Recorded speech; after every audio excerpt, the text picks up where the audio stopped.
전도서 3장 1절 말씀을 자막을 통해서 또 표신성경을 통하여 읽도록 하겠습니다. 범사에 기한이 있고 천하 만사가 다 때가 있나니, 범사에 기한이 있고 천하 만사가 다 때가 있나니, 이 구절을 가지고 때와 기한이 있다 하는 말씀을 전하려고 합니다. 시간의 횡포라는 것을 들어보셨지요? 누구도 피할 수 없습니다. 이런 시간은 누구도 거스를 수가 없는 것을 두고 시간의 횡포라는 덫이라고 합니다. 이것은 받아들여야지만 하고 받아들이고 살아가는 것입니다. 이 전도서 3장에는 보면 1절부터 거기에 무엇 할 때가 있고 무엇 할 때가 있다 이렇게 나오는데 전부 14쌍으로 되어 있다고 합니다.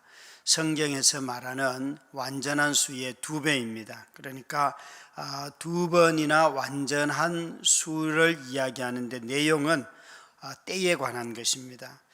이렇게 성경을 기록한 저자의 의도는 이 완전함을 나타내기 위하였습니다. 때가 완전하다는 것, 그것은 누구만 알 수 있고 할 수 있는가 하면 하나님만이 하실 수 있습니다. 우리 눈에 보기에는 이 상황이 불합리하게 보여도 하나님이 일하실 때는 언제나 완전하고 온전하게 일하신다는 거죠. 그래서 우리가 하나님의 뜻을 구분하기도 어려운 이유가 이것이 하나님의 뜻입니다라고 명료하게 말하기를 때로 주저하는 이유는 이 전체를 모르기 때문에 그렇습니다. 사람들은 부분적으로 알고 살아갈 뿐이기 때문에 전체를 아시는 분은 하나님밖에 없습니다. 이 3장 1절에 범사에 기한이 있고 천하 만사가 다 때가 있다 이렇게 우리 성경은 번역을 했는데요. 다른 영어 성경을 이렇게 읽다 보니까 아주 특별하게 이 번역을 다르게 하신 번역본이 있어요. YLT라고 하는 번역이 있는데요. 이 번역은 이렇게 번역을 했어요. 모든 것에 기한이 있고 하늘 아래에 모든 기쁨의 때가 있다.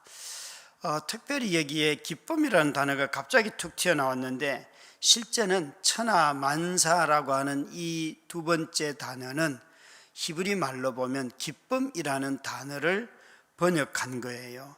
그래서 앞에와 맞추기 위해서 범사에 기한이 있고 천하 만사가 다 때가 있다라고 했는데 범사에 기한과 때가 있고 천하 만사에 여기에 모든 것에는 기쁨이 있다 이렇게 번역을 할 수가 있어요. 제가 굳이 기쁨이라는 단어를 사실 쓰는 이유가 있습니다. 전도서에는 기쁨이라는 단어가 사람들 생각에 별로 안 나올 거라고 생각을 합니다. 왠가 하면 전도서는 굉장히 어두운 내용들을 다루고 있다는 거지요. 그것은 선입관입니다. 헛되다는 말이 자주 나오기 때문에 기쁨은 없을 것 같은데 전도서는 끊임없이 삶에 좋은 것이 있다고 계속해서 말합니다. 헛되다 말하면서도 동시에 삶에 무시하지 말아야 할 기쁨의 것들이 있고 인생이 아무리 어두워도 기쁨을 주는 것들이 있는데 그것을 즐겁게 취하여 마시라고 말합니다. 방금 언급한 취하고 마시고 일을 하고 사랑하고 이런 것들은 다 인생이 어려울 때에도 언제든지 우리가 취해야 할 가장 기쁜 대표적인 것들을 말하고 있습니다. 그러니까 전도서는 우리에게 삶이 아무리 어려워도 그때도 밝은 부분이 있다는 것이에요. 즐거워할 것이 있다는 것이에요. 어떤 과정을 놓고 보면 태어날 때가 있고 죽을 때가 있고 만날 때가 있고 헤어질 때가 있고 이것은 다 과정이지 않습니까? 그 자체가 하나의 덩어리입니다. 그러니까 이 전도자는 그런 점에서 심을 때가 있고 뽑을 때가 있다. 심어야지만 우리가 수확을 하잖아요. 이런 방식으로 삶을 설명을 하는데 이것을 삶의 균형을 잡아야 된다라고 말씀드릴 수가 있습니다. 만약 우리가 이런 균형감들을 상실하면 삶에 큰 낭패를 당하게 되지요.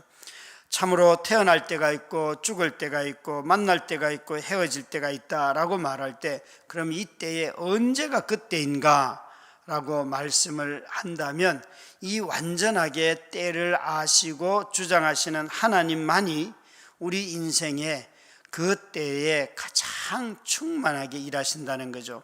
우리 눈에 보기에는 과하다, 모자란다, 부족하다 말할지 몰라도 하나님은 언제나 그 자체로 충만하신 분이십니다.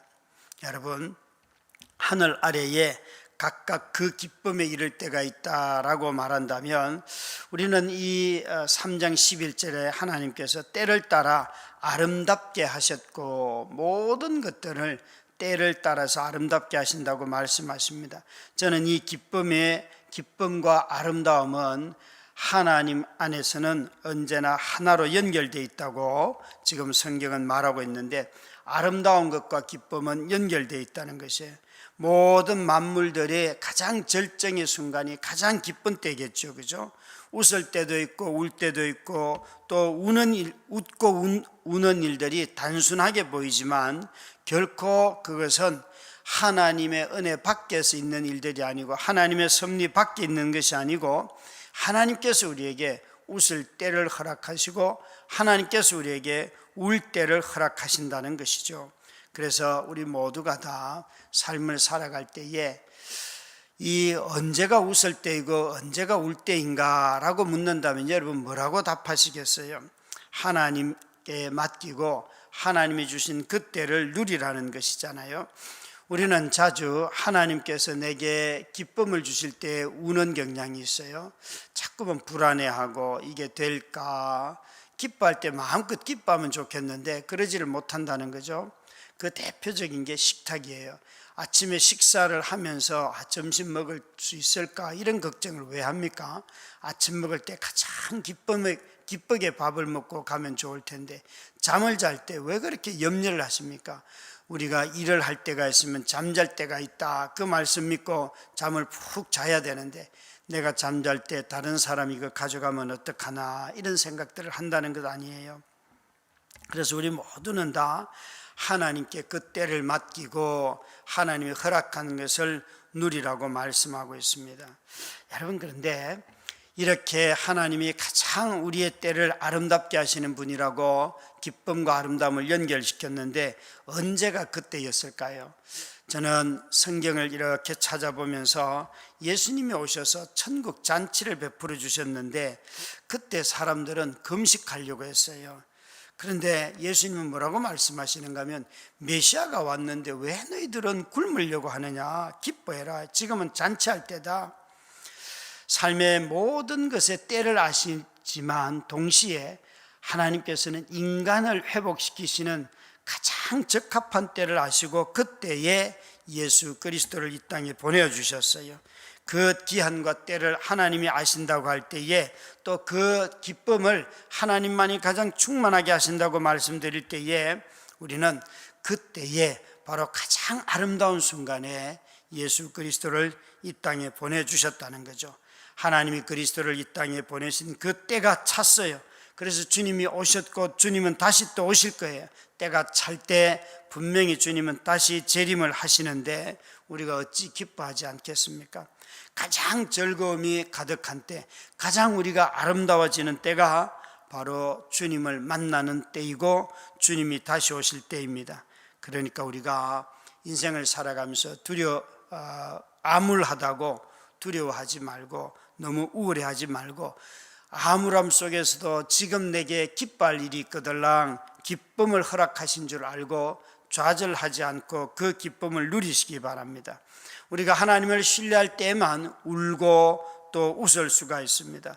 우리가 누려야 할 모든 것들을 정한 때가 있는데 바로 그것을 하나님이 허락하신 때인 거죠. 때를 모르고 혼란을 가중시키는 것은 삶을 어렵게 합니다. 우리 주 예수 그리스도는 자신이 십자가에 달려 죽어야 할 때도 아셨기 때문에 그 많은 유혹과 미혹과 시험들을 다 이기셨고, 사단과 또 제자들을 통하여서 십자가 지지 않도록 권면할 때에 그 모든 것을 물리치고 이때가 내가 죽을 때다라고 말씀하시고 그 짐을 지셨습니다. 사랑하는 우리 성도 여러분, 저 여러분의 인생의 삶에 짐을 져야 할 때도 있고 또 그 짐을 지면 가장 아름다워집니다. 우리는 때와 기한을 주시는 그 하나님을 기억하고 기쁨으로 아름다움을 소망하면서 이 짐을 지는 우리 모두가 되시기를 주의 이름으로 축원합니다.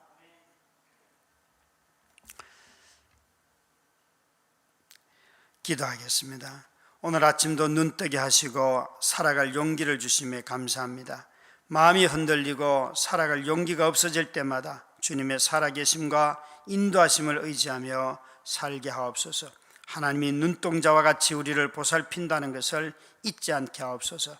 한파가 시작되어 일할 곳이 없고 뗄 연료값이 없어 차가운 방에서 생활하며 절망하는 자들에게 필요한 재정과 일할 곳과 따뜻한 마음으로 함께할 자들을 허락하여 주시옵소서.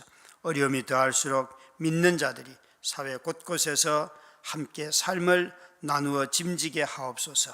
예수님 이름으로 기도드렸습니다. 아멘.